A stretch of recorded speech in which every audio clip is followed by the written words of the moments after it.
Hi, I'm Taylor with VertDesk.com, and today I'm going to show you how to change the container stop on your desk. The container stop allows you to change the minimum or the maximum height of your desk. The reason that you would change these is because you might have a file cabinet or a shelf above your desk that you wouldn't want your desk to come in contact with when you're raising or lowering your desk. To change the minimum height on your desk, move your desk down to your desired height without hitting the object underneath your desk.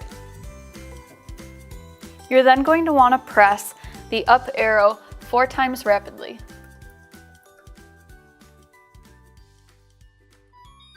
This sound confirms that you've entered the menu. You are then going to want to press the down arrow 2 times.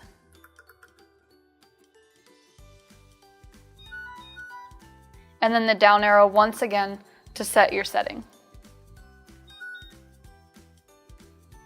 To set your maximum desk height, move your desk up to your desired height.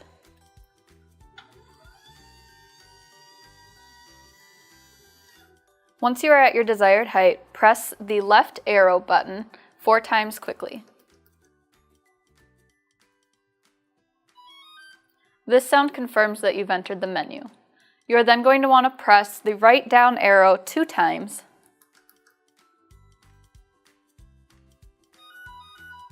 And then after that sound, press the up arrow once to confirm your maximum height.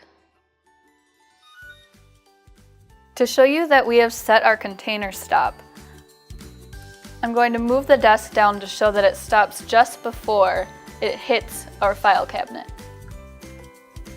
And that is how to change the container stop on your desk.